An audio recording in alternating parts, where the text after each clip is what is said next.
ನುಡಿಯನ್ನ ಆಧಾರವಾಗಿಟ್ಟುಕೊಂಡು ಇಲ್ಲಿಯ ಪರ್ಯಂತರ ತಿಳಿಸ್ತಾ ಬಂದರು. ನಿಜಗುಣ ಶಿವಯೋಗಿಗಳು ಒಂದು ಪರಮಾರ್ಥ ಗೀತೆ ಅಂತ ಬರೆದಿದ್ದಾರೆ. ಅದು ವಶಿಷ್ಠರು ರಾಮಚಂದ್ರನಿಗೆ ಉಪದೇಶ ಮಾಡಿದಂತ ಯೋಗ ವಾಸಿಷ್ಠದ ಸಾರಾಂಶ. ನಿಜಗುಣರು ಒಂದು ಪರಮಾರ್ಥ ಗೀತೆಯನ್ನ ಬರೆದಿದ್ದಾರೆ. ಶ್ರೀಕೃಷ್ಣ ಪರಮಾತ್ಮ ಒಂದು ಭಗವದ್ಗೀತೆಯನ್ನ ಹೇಳಿದ್ದಾನೆ. ಎರಡಕ್ಕೂ ಏನು ವ್ಯತ್ಯಾಸ? ಎರಡಕ್ಕೂ ಏನು ವ್ಯತ್ಯಾಸ ಅಂತಂದ್ರೆ ಏನು ವ್ಯತ್ಯಾಸ ಇಲ್ಲ. ಭಗವಂತ ತನ್ನ ಗೀತೆಯಲ್ಲಿ ಎಲ್ಲವೂ ನಾನೇ ಅಹಂ ವೈಶ್ವಾನರೋ ಭೂತ್ವ ಪ್ರಾಣಿನಾಂ ದೇಹಮಾಶ್ರಿತ ಹೀಗೆಲ್ಲ ಹೇಳಿದ. ಎಲ್ಲವೂ ನಾನೇ ಆಗಿದ್ದೇನೆ ಅಂತ ಹೇಳಿದ ಭಗವಂತ ಕೃಷ್ಣ ಪರಮಾತ್ಮ. ನಿಜಗುಣರು ಎಲ್ಲವೂ ನೀನೇ, ನಿನ್ನೊಳು ಶಬ್ದ ಬ್ರಹ್ಮವೇನೆಪ್ಪ ಉಣ್ಣಾಯಿತು ಸರ್ವಾತ್ಮಕವಪ್ಪ ಹೀಗೆಲ್ಲ ಎಲ್ಲವೂ ನೀನೇ ಅಂತ ಹೇಳಿದಾರೆ ನಿಜಗುಣರು. ಎರಡು ಒಂದೇ, ತದೇವ ತ್ವಂ ತ್ವಮೇವ ತತ್ ಅಂತ ಹೇಳ್ತಾರ. ಇರಲಿ, ಇಲ್ಲಿ ಯೋಗಿಯನ್ನು ಒಲಿಸಿದೊಡೆ ಇಹಪರ ಸಿದ್ಧಿ ಆಗಲೇ ಕೈ ಸಾರುತ್ತಿರುವುದು ನಿಬದ್ಧಿ. ವಂದಿಸಿ ಪೂಜಿಸಿ ಕೀರ್ತಿಸಿ ನೋಡಿ ಕುಂದದೆ ಪರಿತುಷ್ಟಿಗಳ ಮಾಡಿ ಪಡೆಯುವುದು ಬಿಡದ ಕಿಳೋತ್ತಮ ಗುಣವ ಪಡುವನವನು ಸವೆಯದ ಸುಖ ಸಂಪದವ ಅಂತ ಹೇಳಿದರು ನಿಜವರು. ಆ ಒಬ್ಬ ಯೋಗಿಯ ಒಂದು ಸೇವೆಯನ್ನು ಮಾಡು, ಆ ಯೋಗಿಗಳಿಗೆ ವಂದಿಸು, ಅವರ ಸ್ತುತಿಯನ್ನು ಮಾಡು. ಅವಾಗ ನಿನಗೇನಾಗ್ತದೆ ಅಂತಂದ್ರ ನೀನು ಬೇಡಿದಂತ ಇಷ್ಟಾರ್ಥಗಳು ಕೂಡ ನಿನಗೆ ಪ್ರಾಪ್ತ ಆಗ್ತಾವು ಅಂತ ಹೇಳಿದ್ರು ನಿಜಗುಣ ಯೋಗಿಗಳು. ಯೋಗಿಯನ್ನು ವಂದಿಸು, ನಿಂದಿಸಬೇಡ. ಯೋಗಿಯನ್ನು ಏನು ಮಾಡು? ವಂದಿಸು. ನಿಂದಿಸಿದಾಗಲೇ ಬಂದಿರುವುದು ಬಹು ಪಾಪ. ಅದಕ್ಕಾಗಿ ವಂದಿಸಿ ಪೂಜಿಸಿ ಕೀರ್ತಿಸಿ ನೋಡಿ ಅವನ ಸೇವೆಯನ್ನು ಮಾಡು, ಅವನ ಸ್ತುತಿಯನ್ನು ಮಾಡು. ಈ ರೀತಿ ನೀನು ಅವನ ಕೃಪೆಯನ್ನ ಪಡೆದಂತಾದರೆ ನಿನಗೆ ಇಹಲೋಕದ ಸುಖಗಳು ಪ್ರಾಪ್ತಿಯಾಗ್ತವ, ಪರಲೋಕದ ಸುಖಗಳು ಕೂಡ ಪ್ರಾಪ್ತಿಯಾಗ್ತವ. ಅದಕ್ಕಾಗಿ ಹೇಳಿದ್ರಲ್ಲ, ಯೋಗಿ ಪ್ರಸನ್ನಂ ವೈಕುಂಠ ದಾನಂ, ರಾಜ ಪ್ರಸನ್ನಂ ಗಜಭೂಮಿ ದಾನಂ. ಒಬ್ಬ ರಾಜಕಾರಣಿ, ಒಬ್ಬ MLA MP ನಿಮಗ ಕೃಪೆ ಮಾಡಿದ ಅಂತಂದ್ರ ಏನೆಲ್ಲ ಸಿಗಬಹುದು. ಅದೇ ಒಬ್ಬ ಯೋಗಿ ಪ್ರಸನ್ನ ಆದ ಅಂತಂದ್ರೆ ವೈಕುಂಠ ಪದವಿಯನ್ನ ನೀವು ಪ್ರಾಪ್ತಿ ಮಾಡ್ಕೊಳ್ಬಹುದು. ಇಲ್ಲಿ ನಿಜಗುಣರು ಯಾವ ಯೋಗಿಯ ಬಗ್ಗೆ ಹೇಳಿದಾರ? ಈಗಾಗಲೇ ಕೇಳ್ತಾ ಬಂದ್ರಿ, ಈಗಾಗಲೇ ಹೇಳಿದಾರ. ಯೋಗಿಗಳು ಅಂತಂದ್ರೆ ಅನೇಕ ಪ್ರಕಾರದ ಯೋಗಿಗಳಿದ್ದಾರೆ ಲೋಕದೊಳಗ.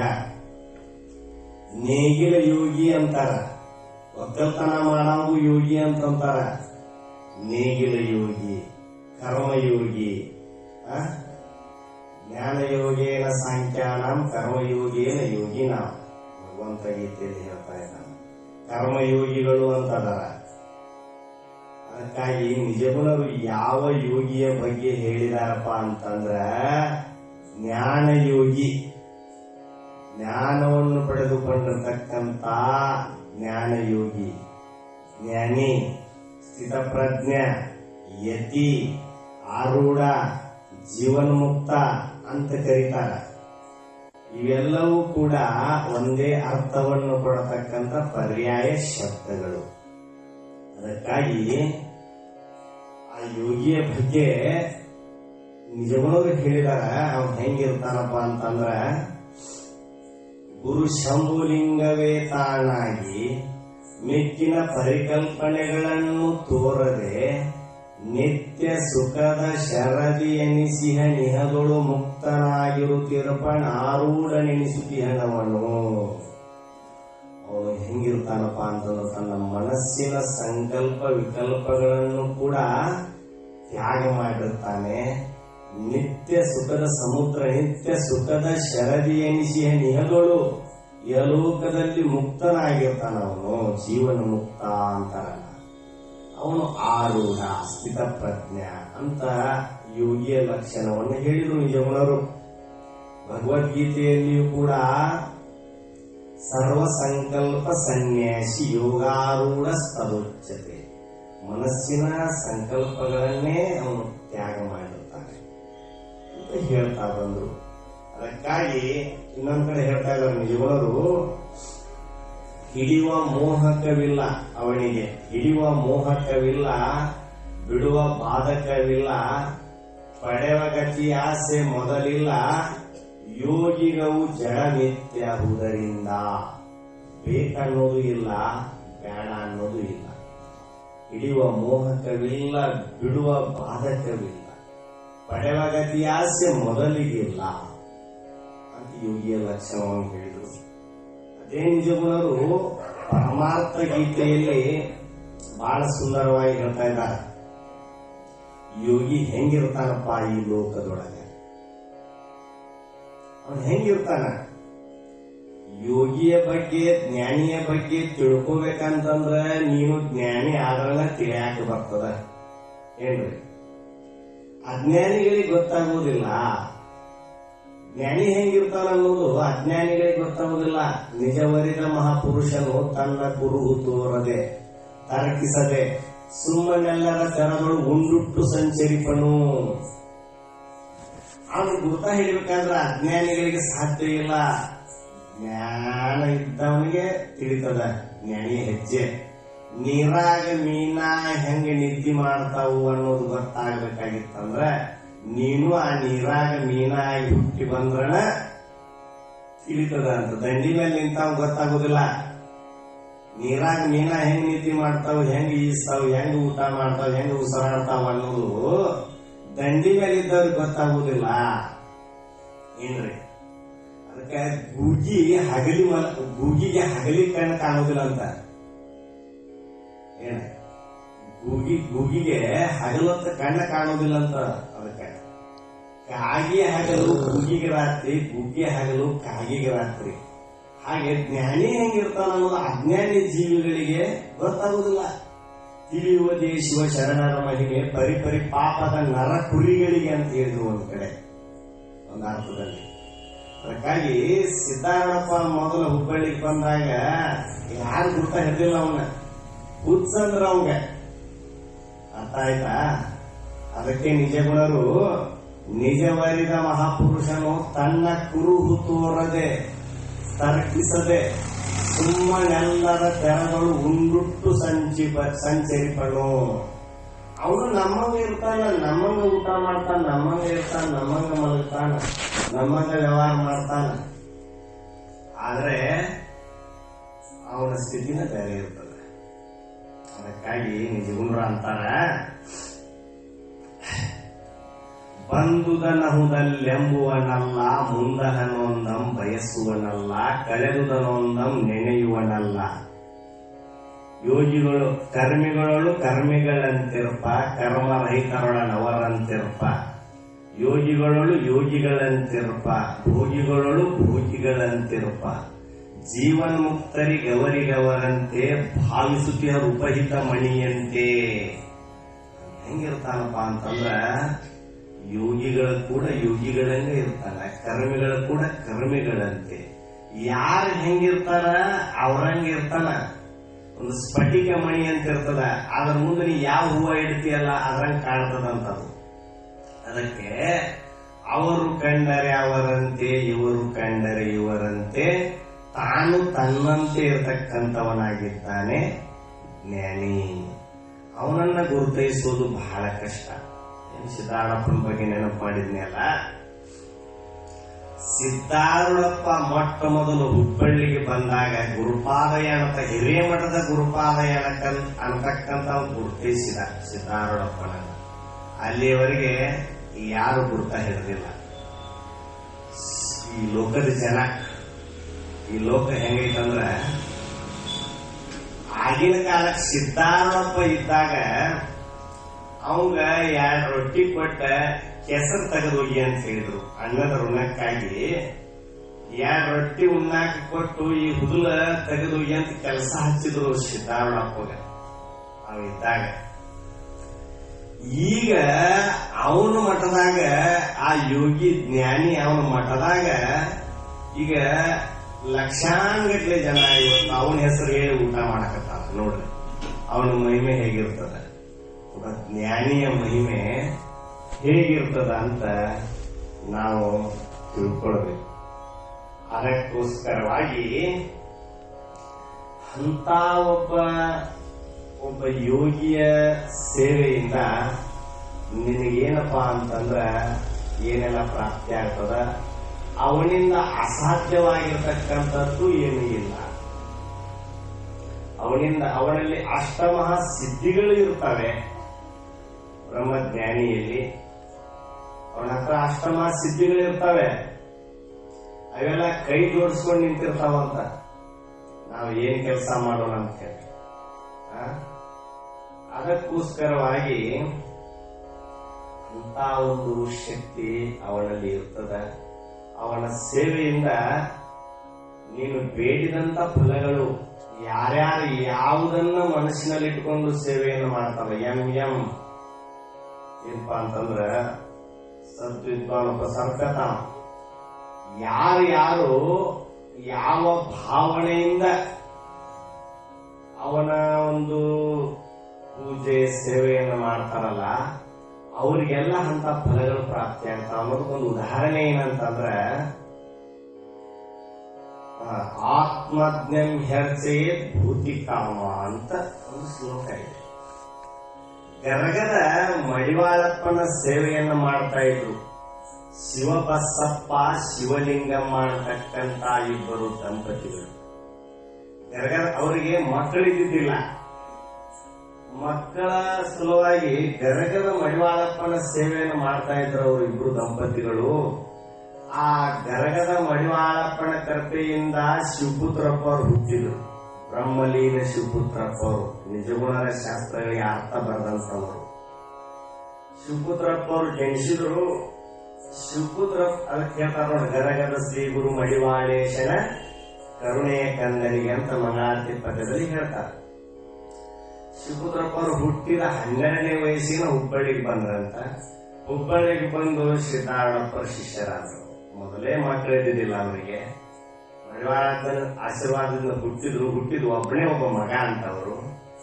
ಮತ್ತಿಲ್ಲಿ ಸಿದ್ದಾರೂಢಪ್ಪನ ಹತ್ರ ಬಂದು ಇಲ್ಲೇ ಓದಿಬಿಟ್ರು. ಆ ಶಿವಪುತ್ರಪ್ಪರ ತಾಯಿ ಹುಬ್ಬಳ್ಳಿಗೆ ಬಂದು ಅಂದ್ರಂತ, ಆ ಮಡಿವಾಳ ಬಾವ ಕೊಟ್ಟ ನನಗೊಬ್ಬ ಮಗನನ್ನ, ಈ ಬಾವ ಕಸ್ಕೊಂಡ್ಬಿಟ್ಟ ಅಂತಂದ್ರಂತಕಿ ಶಿವಪುತ್ರಪ್ಪನ ತಾಯಿ. ಏನು ಹಾಗೆ ಒಂದು ಯೋಗಿಯ ಸೇವೆಯಿಂದ ಇಂಥ ಒಬ್ಬ ಜ್ಞಾನಿ ಅಂತಕ್ಕಂಥ ಪುತ್ರ ಅವರಿಗೆ ಜನಿಸಿದ ಅನ್ನುವಂಥ ಮಾತು ಬರ್ತದೆ. ಅದಕ್ಕೋಸ್ಕರವಾಗಿ ಆ ಯೋಗಿಯ ಮಹಿಮೆ ಎಂತದಪ್ಪ ಅಂತಂದ್ರ ಭಾಗವತದಲ್ಲಿ ಒಂದು ಪ್ರಸಂಗ ಬರ್ತದೆ. ಏನಪ್ಪಾ ಅಂತಂದ್ರೆ ಸಗರ ಚಕ್ರವರ್ತಿಯ ಮಗ ಅಂಶುಮಂತನ ಮಗ ದಿಲೀಪ ಅಂತ, ಅಂದ್ರೆ ಖಟ್ವಾಂಗನು ಅಂತ ಅಂತಾರೆ. ಆ ಖಟ್ವಾಂಗನ ಮಗ ಭಗೀರಥ. ಆ ಭಗೀರಥ ಹಿಮಾಲಯ ಪ್ರಾಂತವನ್ನ ಸೇರಿ ತಪಸ್ಸನ್ನ ಮಾಡಿ ಆಕಾಶದ ಗಂಗೆಯನ್ನ ಭೂಲೋಕಕ್ಕೆ ತರುವಂತ ಪ್ರಯತ್ನವನ್ನ ಮಾಡಿದ. ಅದಕ್ಕೆ ಭಗೀರಥ ಪ್ರಯತ್ನ ಅಂತ ಕರೀತಾರೆ. ವಿಷ್ಣುವಿನ ಎಡಗಾಲಿನ ಉಗುರು ತಗಲಿ ಬ್ರಹ್ಮಾಂಡದ ಕಟ ಹರಿದು ಒಳಗೆ ಬಂದಿರುವಂತ ಗಂಗಾ ಮಾತೆ, ಅವಳು ಈ ಭೂಮಿಗೆ ಬರಾಕಣ ಒಲ್ಲೆ ಅಂತ ನಿಂತಳಂತ ಗಂಗಾ ಮಾತೆ. ಯಾಕಂತ ಕೇಳಿದ ಭಗೀರಥ, ಯಾಕಂತಂದ್ರೆ ನಾನು ಪವಿತ್ರವಾದ ಸ್ಥಾನದಲ್ಲಿ ನಾನಿದ್ದೇನೆ. ಆಕಾಶದಿಂದ ಎಲ್ಲಿ ಬಂದ್ರು ಗಂಗಾ ಮಾತೆ? ಶಿವನ ಜಡೆಯಲ್ಲಿ ಬಂದು ನಿಂತಳು. ಯಾಕೆ ಭೂಮಿಗೆ ಬಿದ್ರ ಆ ಗಂಗೆಯ ಭಾರವನ್ನ ಯಾರು ತಡ್ಕೊಳ್ಳೋದಿಲ್ಲ, ಈ ಭೂಮಿ ತಡ್ಕೊಳ್ಳೋದಿಲ್ಲ ಅಂತ ಹೇಳಿ ಭಗವಂತನ ಜಡೆಯಲ್ಲಿ ಬಂದು ನಿಂತಳು ಗಂಗಾ ಮಾತೆ. ಅಲ್ಲಿಂದ ಮತ್ತೆ ಭೂಮಿಗೆ ಬಾ ಅಂತ ಕರೆದ ಭಗೀರಥ. ಭಗೀರಥ ಕರೆಯುವಾಗ ಆ ಗಂಗಾಮಾತೆ ಹೇಳಿದಳಂತೆ, ನೋಡು ನಾನು ಪವಿತ್ರವಾದ ಸ್ಥಾನದಲ್ಲಿ ನಾ ಇದ್ದೇನೀಗ, ಭೂಮಿಗೆ ಬಂದೆ ಅಂತಂದ್ರ ಪಾಪಿ ಜನ ಪಾಪಿಷ್ಟ್ರು ಬಂದು ನನ್ನೊಳಗೆ ಸ್ನಾನ ಮಾಡಿದ್ರು, ಜಳಕ ಮಾಡಿದ್ರು ಅಂದ್ರ ನಾ ಅಪವಿತ್ರ ಆಗ್ತೇನೆ, ನಾ ಬರಾಕ್ ಒಲ್ಲೆ ಅಂತಂದ ಗಂಗಾಮಾತೆ. ಅವಾಗ ಅವನ್ ಭಗೀರಥ ಹೇಳ್ತಾನ, ನೋಡು ಭೂಮಿಯ ಮೇಲೆ ಕೇವಲ ಪಾಪಿಷ್ಟ್ರಷ್ಟೇ ಇಲ್ಲ, ಈ ಲೋಕದೊಳಗೆ ಕೇವಲ ಪಾಪಿ ಜನ ಅಷ್ಟೇ ಇಲ್ಲ, ಪುಣ್ಯವಂತ ಮಹಾತ್ಮರು ಇದ್ದಾರೆ. ಗರಗದ ಮಡಿವಾಳಪ್ಪನಂತವರು, ಸಿದ್ಧಾರೂಢಪ್ಪನಂತವರು, ಜಡಿಸಿದ್ದ ಯೋಗಿಗಳಂತ ಬ್ರಹ್ಮ ಜ್ಞಾನಿಗಳು ಈ ಭೂಮಿ ಮೇಲೆ ಅವತಾರ ಆಗಿದೇನಿಲ್ಲ, ಅಂತ ಬ್ರಹ್ಮ ಜ್ಞಾನಿಗಳು ಕೂಡ ಇದ್ದಾರೆ. ಎಷ್ಟು ಜನ ಪಾಪಿಗಳು ನಿನ್ನಲ್ಲಿ ಜಳಕ ಮಾಡಿದ್ರು ಕೂಡ ಒಬ್ಬ ಮಹಾತ್ಮ, ಒಬ್ಬ ಜ್ಞಾನಿ ಬಂದು ನಿನ್ನಲ್ಲಿ ಪಾದ ತೊಳೆದ ಅಂತಂದ್ರ ನಿನ್ನ ಪಾಪ ಎಲ್ಲ ನಾಶ ಆಗಿ ನೀ ಮತ್ತು ಪವಿತ್ರ ಆಗ್ತಿದಿ ಬಾ ಅಂತೇಳಿ ಭಗೀರಥ ಕರೆದ್ನಂತ. ಅದಕ್ಕೋಸ್ಕರವಾಗಿ ಗಂಗಾ, ಯಮುನಾ, ಗೋದಾವರಿ ನದಿಗಳು ಸಹಿತ ಒಬ್ಬ ಜ್ಞಾನಿಯ ಪಾದ ಪ್ರಕ್ಷಾಳನವನ್ನ ಬಯಸ್ತಾ ಇದ್ದಾವ, ನದಿಗಳು ಸಹಿತ. ಅಂತ ಒಂದು ಶಕ್ತಿ ಸಾಮರ್ಥ್ಯ ಆ ಮಹಾತ್ಮನಲ್ಲಿ, ಆ ಜ್ಞಾನಿಯಲ್ಲಿ ಇರುವಂತದ್ದಾಗಿದೆ. ಅದಕ್ಕೋಸ್ಕರವಾಗಿ ಇನ್ನೊಮ್ಮೆ ಏನಾಗಿತ್ತಪ್ಪ ಅಂತಂದ್ರ,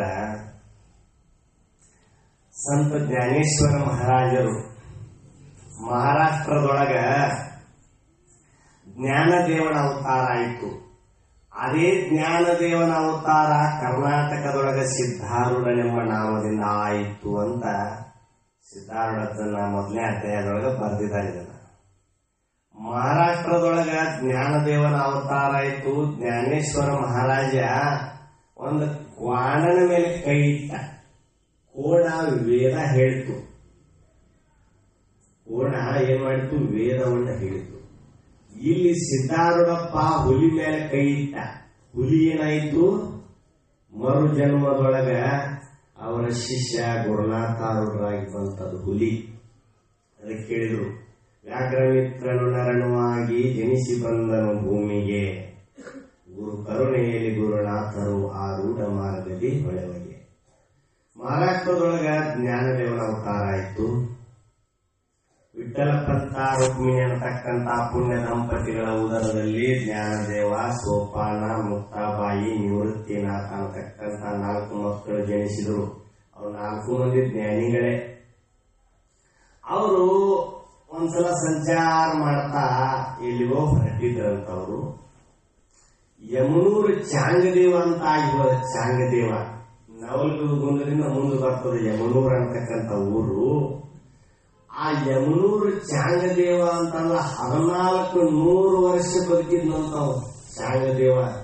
ಯೋಗ ಸಿದ್ಧಿಯಿಂದ ಅವನು. ಆ ಚಾಂಗದೇವ ಇದ್ದಾಗ ಯುವಕರು ಯಾರ ತೀರ್ಕೊಂಡ್ರೆ ಅವ್ರನ್ನ ಹಂಗ ಇಡ್ತಿದ್ರಂತ.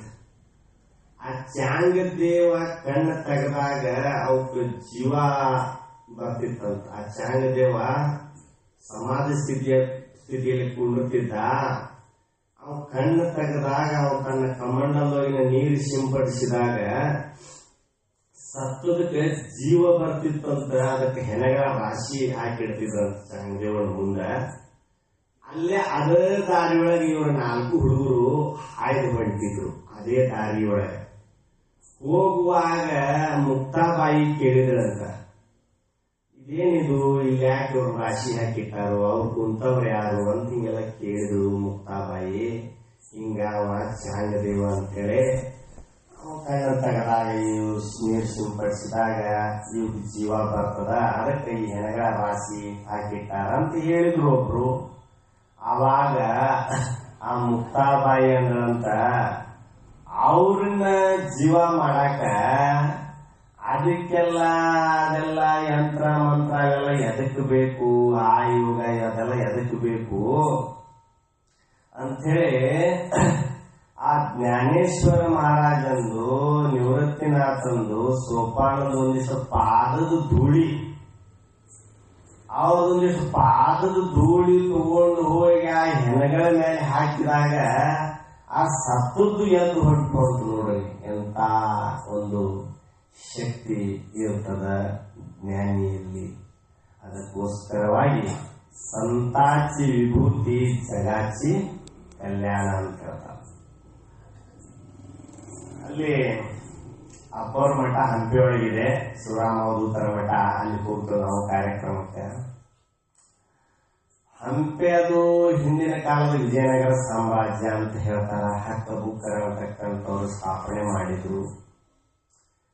ಹಂಪಿ ಇತಿಹಾಸದೊಳಗೆ ವಿದ್ಯಾರಣ್ಯರು ಅಂತ ಆಗಿಬಹುದು. ವಿದ್ಯಾರಣ್ಯ ಮಹಾಸ್ವಾಮಿಗಳು ಅವರು ದೇವಿಯನ್ನ ಕುರಿತು ತಪಸ್ಸು ಮಾಡಿ 3 ದಿವಸಗಳ ಪರ್ಯಂತ ಹಂಪಿಯೊಳಗ ಬಂಗಾರದ ಮಳೆ ತರಿಸಿದ್ರಂತವ್ರು ವಿದ್ಯಾರಣ್ಯರು. ಅದಕ್ಕಾಗಿ ಹಂಪಿಯೊಳಗಲ್ಲಿ ಮುತ್ತು ರತ್ನಗಳನ್ನ ಹಿಂದಿನ ಕಾಲದೊಳಗ ಸೇರಿನಿಂದ ಅಳದು ಮಾರ್ತಿದ್ರಂತಲ್ಲಿ, ಸೇರಿನಿಂದ ಅಳದು ಮಾರ್ತಿದ್ರಂತಲ್ಲಿ. ಅಂತ ಒಂದು ಶಕ್ತಿ ಜ್ಞಾನಿಗಳಲ್ಲಿ ಇರ್ತದೆ. ಆದಿಗುರು ಶಂಕರಾಚಾರ್ಯರು ಒಂದ್ಸಲ ಗುರುಕುಲದಲ್ಲಿರುವಾಗ, ಸಣ್ಣವರಿರುವಾಗ ಭಿಕ್ಷೆಗೆ ಹೋಗಿದ್ರಂತ ಒಂದು ಅಜ್ಜಿ ಮನೆಗೆ. ಆ ಮುದುಕಿ ಮುದುಕಿ ಮನೆಯಲ್ಲಿ ಏನೂ ಇದ್ದಿದ್ದಿಲ್ಲ, ಬಹಳ ಬಡತನ ಇತ್ತು. ಇವ್ರ ಜೋಳಿಗೆ ನೀಡಾಕ ಏನೂ ಇದ್ದಿದ್ದಿಲ್ಲ ಮನೆಯಾಗ. ಒಂದು ಒಣಗಿದ ನೆಲ್ಲಿಕಾಯಿ ತಂದ, ಮನೆಯೊಳಗೆ ಒಂದು ಒಣಗಿದ ನೆಲ್ಲಿಕಾಯಿ, ಅದನ್ನ ತಂದ ಆ ಅಜ್ಜಿ ಶಂಕರಾಚಾರ್ಯರ ಜೋಳಿಗೆ ಹಾಕಿದ್ರಂತ. ಶಂಕರಾಚಾರ್ಯರು ಆ ಬಡತನವನ್ನು ನೋಡಿ ನಿಂತ ಕಾಲ ಮೇಲೆ ಕನಕಧಾರ ಮಂತ್ರ ಹೇಳಿದರು ಶಂಕರಾಚಾರ್ಯರು. ಆ ಮುದುಕಿ ಮಣಿ ಮೇಲೆ ಬಂಗಾರದ ನೆಲ್ಲಿಕಾಯಿ ಬಿದ್ದು ಅಂತ. ಬಂಗಾರದ ನೆಲ್ಲಿಕಾಯಿ ಯಾಕೆ ಉಳಿತದ ಅಜ್ಜಿ ಬಡತನ, ಯಾಕೆ ಉಳಿತದ ಬಡತನ ಅನ್ನುವಂಥದ್ದು. ಇವತ್ತಿಗೂ ಆ ಊರಿಗೆ ಬಂಗಾರಪಲ್ಲಿ ಅನ್ನುವಂತ ಆ ಹಳ್ಳಿಗೆ ಹೆಸರಿದೆ ಅಂತ ಹೇಳ್ಬೇಕಂತಂದ್ರೆ. ಅದಕ್ಕೋಸ್ಕರವಾಗಿ ಒಬ್ಬ ಮಹಾತ್ಮನಿಂದ, ಒಬ್ಬ ಯೋಗಿಯಿಂದ ಅಸಾಧ್ಯವಾಗಿರುವಂಥದ್ದು ಏನೂ ಇಲ್ಲ. ಅವನು ಈ ಲೋಕ ಕಲ್ಯಾಣಕ್ಕಾಗಿ ಸಂಚಾರ ಮಾಡ್ತಾನಂತ ಹೇಳ್ತಾರ. ಅವನೇ ಸಿದ್ಧಾರೂಢಪ್ಪ ಯಾಕೆ ಸಂಚಾರ ಮಾಡಿದ? ಇನ್ನು ಸುಮ್ಮನೆ ಹಂಗ ಪ್ರವಾಸ ಮಾಡ್ಬೇಕಂತ ಸಂಚಾರ ಮಾಡಿದ್ನ? ಇಲ್ಲ. ಕಲ್ಲು ಹೃದಯದ ಕೆಟ್ಟ ಜನರಿಗೆ ಸನ್ಮಾರ್ಗ ತೋರುತ್ತಾ ಸತ್ಯ ಶಾಸ್ತ್ರವನ್ನು ಹೇಳುತ್ತಾ ಸಿದ್ಧಾರೂಢಪ್ಪ ಎಲ್ಲೆಲ್ಲಿ ಹೋಗಿದಾನ ಅಲ್ಲಲ್ಲಿ ಅವರಿಗೆಲ್ಲ ಒಂದು ರೀತಿಯ ಪವಾಡಗಳನ್ನ ಮಾಡಿ ಉಪದೇಶವನ್ನು ಮಾಡ್ತಾ ಸಂಚಾರ ಮಾಡಿದ. ಅದಕ್ಕೋಸ್ಕರವಾಗಿ ಜ್ಞಾನಿ ಯಾಕೆ ಸಂಚಾರ ಮಾಡ್ತಾನಪ್ಪ ಅನ್ನೋದಕ್ಕೆ ಶಂಕರಾಚಾರ್ಯರು ಒಂದ್ ಕಡೆ ಹೇಳ್ತಾ ಇದ್ದಾರ. ಶಾಂತ ಮಹಾಂತೋ ನಿವಸಂತಿ ಸಂತೋ ವಸಂತವಲ್ಲೋಕ ಹಿತಂ ಚರಂತ ತೀರ್ಣಾಭವಂ ಭೀಮ ಭವಾನವಂ ಜನಾನ್ ಅಹೇತು ನಾನ್ಯಾನಪಿ ತಾರಯಂತ. ಏನೊಂದು ನಿಮಿತ್ತವಿಲ್ಲದೆ ಜೀವಿಗಳ ಒಂದು ಕಲ್ಯಾಣಕ್ಕಾಗಿ ಅಜ್ಞಾನಿಯು ಏನ್ ಮಾಡ್ತಾ ಇದ್ದಾನಪ್ಪ ಅಂತಂದ್ರೆ ಸಂಚಾರವನ್ನು ಮಾಡ್ತಾ ಇದ್ದಾನ. ಅವನು ಎಲ್ಲಿ ನಿಲ್ತಾನ ಅದು ಕ್ಷೇತ್ರ ಆಗೋದಂತ ಸುಭಾಷಿತ ಕವಿಗಳು ಹೇಳ್ತಾ ಇದ್ದಾರೆ. ನಿಮಿಷಂ ನಿಮಿಷಾರ್ಧಂ ವಾ ಯತ್ರ ತಿಷ್ಠಂತಿ ಯೋಗಿನ ತತ್ರ ಸರ್ವಂ ಶ್ರೇಯಾಂಶಿಚ ತೀರ್ಥಂ ತಪೋವನಂ ತದೇವ ಸದನಂ ಪದಂತಿ ಪಾದರೇಣವ. ಎಲ್ಲಿ ಅವನು ನಿಲ್ತಾನ, ಎಲ್ಲಿರ್ಕೊಂಡು ಅಲ್ಲಿದು ಯೋಗೀಶ್ವರ. ಆಮೇಲೆ ಗುರುನಾಥರು ಮಗಳಾತೊಳಗೆ ಹೇಳ್ತಾ ಇದ್ದಾರೆ, ನೀನು ನಿಂತೋ ಲಗವೆ ಕಾಶಿಯು ನಿನ್ನ ವಾಸವು ಬ್ರಹ್ಮಲೋಕವು, ನಿನ್ನ ವಾಕ್ಯವು ತತ್ವಮಸಿ ಪರ ನೀನೇ ಪರಮಾತ್ಮ. ಅವನು ಎಲ್ಲಿ ನಿಲ್ತಾನ, ನಿಮಿಷವಾಗಲಿ ಒಂದು ಅರ್ಧ ನಿಮಿಷವಾಗಲಿ ಅವನು ಎಲ್ಲಿ ನೆಲೆ ನಿಲ್ತಾನ ಅದೇ ಕ್ಷೇತ್ರ ಆಗ್ತದಂತ.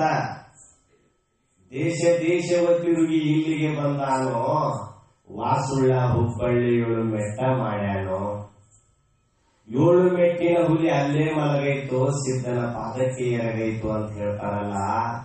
ಸಿದ್ಧಾರೂಢಪ್ಪ ಎಲ್ಲಾ ಕಡೆ ನದಿ ತೀರಗಳಲ್ಲಿ ಸಂಚಾರವನ್ನು ಮಾಡಿದ.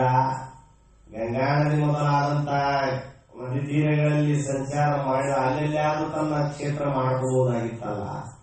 ಹುಬ್ಬಳ್ಳಿ ಯಾಕೆ ಬಂದು ನೆಲೆ ನಿಂತರು ಸಿದ್ಧಾರೂಢರು ಅಂತಂದ್ರೆ, ಸಿದ್ಧಾರೂಢಪ್ಪ ಹುಬ್ಬಳ್ಳಿಗೆ ಬಂದಾಗ ತೆಲಿ ಮೇಲಿನ ಕಟ್ಟಿಗೆ ಹೊರಗೆ ಇಳಿಸಿದಂಗ ಮೈ ಹಗರಾತಂತ ಸಿದ್ದಾರೂಢಪ್ಪಗ. ಅದಕ್ಕಾಗಿ ಮುಮುಕ್ಷುಗಳ ಕಲ್ಯಾಣಕ್ಕಾಗಿ ಶ್ರೇಷ್ಠವಾದಂತಹ ಕ್ಷೇತ್ರ ಅಂತ ಹೇಳಿ ಅಲ್ಲಿ ತನ್ನದೇ ಆದಂತಹ ಒಂದು ದಿವ್ಯ ಕ್ಷೇತ್ರವನ್ನು ಮಾಡಿಕೊಂಡ. ಒಂದೊಂದಕ್ಕೊಂದೊಂದು ಹಿನ್ನೆಲೆಗಳಿರ್ತಾವ. ಶಂಕರಾಚಾರ್ಯರು ಶೃಂಗೇರಿ ಒಳಗೆ ಪೀಠ ಸ್ಥಾಪನೆ ಮಾಡ್ಬೇಕಾಗಿತ್ತಂತಂದ್ರ ಹಾವು ಕಪ್ಪಿಗೆ ನೆರಳ ಮಾಡಿದಂತ ಹಾವು, ಕಪ್ಪಿಯನ್ನು ನೋಡಿದ್ರೆ ನುಂಗುವಂತ ಹಾವು ಕಪ್ಪಿಗೆ ನೆರಳ ಮಾಡಿತಂದಾದ್ಮೇಲೆ ಇದು ಅಹಿಂಸಾಪರವಾಗಿರ್ತಕ್ಕಂತ ಒಂದು ಕ್ಷೇತ್ರ. ಅದಕ್ಕಾಗಿ ಇಲ್ಲಿ ಒಂದು ಪೀಠವನ್ನು ಸ್ಥಾಪನೆ ಮಾಡ್ಬೇಕಂತ ಹೇಳಿ ಅಲ್ಲಿ ಒಂದು ಪೀಠ ಸ್ಥಾಪನೆ ಮಾಡಿದರು ಶಂಕರಾಚಾರ್ಯರು. ಅದಕ್ಕೋಸ್ಕರವಾಗಿ ನಿಜಮೂರು ಕೂಡ ಹೇಳಿದಾರ, ಎಲ್ಲಿರ್ಪಡೊಲಿದು ಯೋಗೀಶ್ವರ ಅಲ್ಲಿಯೇ ಸಕಲ ತೀರ್ಥಾಳಿ ದೈವಂಗಳು ಎಲ್ಲ ಪುಣ್ಯಗಳಪ್ಪ, ಅದರಿಂದ ತದ್ಯೋಗಿಯಲ್ಲಿ ಪಡೆಯುವುದೆಲ್ಲ ಸುಖವನ್ನು. ಬೇರೆ ಪುಣ್ಯವನಿಲ್ಲಿ ಬೇರೆ ದೈವವನಿಲ್ಲಿ ಬಯಸದೆ ನೇರ ಯೋಗೀಶ್ವರನೋಳು ಭಕ್ತರೆಣಿಪರಿಗೆ ಸೂರ್ಯ ಎಪ್ಪುದು ಮುಕ್ತಿ ಸುಖವದು ಅಂತ ಹೇಳಿದ್ರು ನಿಜವರು. ಆ ಬ್ರಹ್ಮಜ್ಞಾನಿ ಹತ್ರ ನೀ ಇದ್ದಿ ಅಂದ್ರ ನಿನಗೆ ಎಲ್ಲಾ ಪ್ರಕಾರದ ಸುಖಗಳು ಮೋಕ್ಷ ಸುಖನು ಕೂಡ ಪ್ರಾಪ್ತಿಯಾಗ್ತದ. ನೀ 33 ಕೋಟಿ ದೇವತೆಗಳಿಗೆ ಹೋಗಿ ಹಣಿ ಹಚ್ಚಿ ಬರುವುದಕ್ಕಿಂತ 33 ಕೋಟಿ ದೇವತೆಗಳಿಗೆ ನೀ ಹಣಿ ಹಚ್ಚಿದ ನೀ ಹಣಿ ಸೌದು ಹೋದಿತ್ತು ಹೊರತಾಗಿ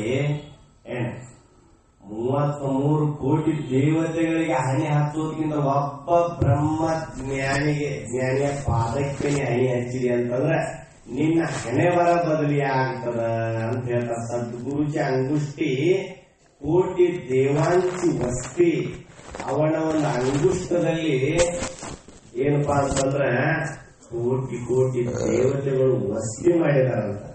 ಅದಕ್ಕಾಗಿ ಈ ಮಾತನ್ನ ಹೇಳ್ತಾ ಇದ್ದಾರೆ. ಅದಕ್ಕೋಸ್ಕರವಾಗಿ ಅಂತ ಒಬ್ಬ ಬ್ರಹ್ಮ ಜ್ಞಾನಿಯ ಪಾದಕ್ಕೆ ನೀ ಎರಗಿದೆ ಅಂತಂದ್ರ, ವಂದಿಸಿದೆ ಅಂತಂದ್ರ, ನೀನು ಹಣೆ ಬರದೊಳಗ ಬ್ರಹ್ಮದೇವ ಏನಾದ್ರೂ ಕೆಟ್ಟದಾಗಿ ಬರೆದಿದ್ದ ಅಂತಂದ್ರ ಅದನ್ನ ಸಹಿತ ಬದಲಿ ಮಾಡುವಂತ ಸಾಮರ್ಥ್ಯ ಅವನಲ್ಲಿ ಐತಂತ ಗುರುನಾಥನಲ್ಲಿ. ಅದಕ್ಕಾಗಿ ಈ ಮಾತು ಹೇಳಿದ್ರು. ಒಮ್ಮೆ ಏನಾಗಿತ್ತಪ್ಪ ಅಂತಂದ್ರ ಸಿದ್ದಾರೂಢಪ್ಪನ ಹತ್ರ ಶಾಸ್ತ್ರ ಕೇಳಾಕ ಅನೇಕ ದೊಡ್ಡ ದೊಡ್ಡ ಶ್ರೀಮಂತ ಜನ ಬರ್ತಿದ್ರಂತ. ಅವಾಗ ಶ್ರೀಮಂತರೆಲ್ಲ ಬರ್ತಿದ್ರು, ಪಾಠಶಾಲೆ ಒಳಗ ಅಪ್ಪ ಅವ್ರ ಶಾಸ್ತ್ರ ಹೇಳ್ತಿದ್ರು. ಅವರು ಬರೋಕ್ಕಿಂತ ಮೊದಲ ಸಿದ್ದಾರೂಢಪ್ಪರು ಒಂದ 4 ಬೌಸಿ ಚಿರುಮುರಿ ಕಾಳುಗಳನ್ನು ತಗೊಂಡು ಚಲ್ತಾಕ್ ಕುಂತಿದ್ರಂತ ಸಿದ್ದಾರೂಢಪ್ಪ ಅವರು. ಅವ್ರು ಬಂದ್ಮೇಲೆ ಅಪ್ಪ ಅವ್ರು ಹೇಳಿದ್ರು ಅವರಿಗೆ ಭಕ್ತರಿಗೆ, ಈ ಚಿರುಮುರಿ ಕಾಳುಗಳನ್ನ ಹಿಂದ ಕೈ ಕಟ್ಕೊಂಡು ಮೊಣಕಾಲು ಊರಿ ಮಂಡಿ ಊರಿ ಬಾಯಿಯಿಂದ ತಿನ್ರಿ ಅಂದ್ರ ಸಿದ್ದಾರೂಢಪ್ಪ ಆ ಭಕ್ತರಿಗೆ. ಅವರು ಸುಮ್ಮನೆ ಅಪ್ಪ ಅವ್ರು ಹೇಳೋದ್ರ ಸುಮ್ಮನೆ ತಿಂದ್ರು, ಯಾಕಂತ ಕೇಳಿಲ್ಲ. ತಿಂದ ಮೇಲೆ ಕೇಳಿದ್ರು ಅವ್ರು, ಯಪ್ಪ ಇವತ್ ಯಾಕೆ ಹಿಂಗ್ ಮಾಡಿಸಿದಿ ನಮಗ ಅಂತ ಕೇಳಿದ್ರಂತ ಅವರೆಲ್ಲ ಭಕ್ತರು. ಏನಿಲ್ಲಪ್ಪ, ನಿಮ್ಮ ಹಣೆ ಬರದೊಳಗೆ ಏನು ಬರ್ದೈತಂತಂದ್ರ ಮುಂದಿನ ಜನ್ಮದೊಳಗೆ ನೀವು ಪಶು ಪಕ್ಷಿಗಳಾಗಿ ಹುಟ್ಟುದು ಬರ್ದೈತಿ ನಿಮ್ಮ ಹಣೆ ಬರದೊಳಗ. ಆಗ ನನಗೆ ಕಾಣಕತ್ತೈತಿ. ಈಗ ಅದಕ್ಕ ಮುಂದಾಗೋದನ್ನು ಈಗ ನಾ ನಿಮ್ಗೆ ದಾಟಿಸಿಬಿಟ್ಟೆ ಅಂತ ಹೇಳಿದ್ರು ಸಿದ್ದಾರೂಢಪ್ಪ ಅವರು. ನೋಡ್ರಿ ಎಂತ ಒಂದು ಶಕ್ತಿ ಸಾಮರ್ಥ್ಯ ಆತನಲ್ಲಿ ಇರುತ್ತದ. ಅದಕ್ಕೋಸ್ಕರವಾಗಿ ಅವನಿಂದ ಅಸಾಧ್ಯವಾಗಿರುವಂತದ್ದು ಏನೂ ಇಲ್ಲ. ಆದ್ದರಿಂದ ಅವನ ಒಂದು ಕೃಪೆ, ಅವನ ಒಂದು ಸೇವೆಯಿಂದ, ಆ ಗುರುವಿನ ಒಂದು ಸೇವೆಯಿಂದಲೇ ಅವನ ಕೃಪೆ ನಮಗಾಗ್ತದ. ಗುರು ಸೇವಾ ಪ್ರಿಯ ಅಂತ, ಶಿವ ಅಭಿಷೇಕ ಪ್ರಿಯ, ಅರ್ಜುನ ಯುದ್ಧ ಪ್ರಿಯ, ಬ್ರಾಹ್ಮಣ ಭೋಜನ ಪ್ರಿಯ, ಗುರು ಸೇವಾ ಪ್ರಿಯ ಅಂತ ಹೇಳ್ಕೊಂಡು ಬಂದಿದ್ದಾರೆ. ಅದಕ್ಕೋಸ್ಕರವಾಗಿ ಇಲ್ಲಿ ನಿಜವರಾದರೂ ಕೂಡ ಯೋಗಿಯನ್ನು ಒಲಿಸಿಬಿಡೆ ಇಹಪರ ಸಿದ್ಧಿ ಅನ್ನುವಂತ ಮಾತನ್ನ ತಿಳಿಸ್ತಕ್ಕಂಥವರಾಗಿದ್ದಾರೆ. ಇದೇ ವಿಚಾರವನ್ನ ಮುಂದಿನ ಪೂಜ್ಯರು ವಿದ್ಯಾನಂದಪ್ಪ ಅವರು ವಿಸ್ತಾರವಾಗಿ ನಿಮ್ಮನ್ನು ಕುರಿತು ತಿಳಿಸಲಿದ್ದಾರೆ ಅಂತ ಹೇಳ್ತಾ ನನ್ನ ಮಾತಿಗೆ ನಮ್ಮ ಚಾನಲ್ ಸಬ್ಸ್ಕ್ರೈಬ್ ಮಾಡಿ, ಬೆಲ್ ಗುರುತಿನ ಬಟನ್ ಒತ್ತಿರಿ. ಅದರಿಂದ ನಿಮಗೆ ನಮ್ಮ ಮುಂದಿನ ವಿಡಿಯೋಗಳ ಬಗ್ಗೆ ಮಾಹಿತಿ ಸಿಗುತ್ತದೆ. ಲೈಕ್, ಶೇರ್, ಕಾಮೆಂಟ್ಸ್ ಮಾಡಲು ಮರೆಯದಿರಿ.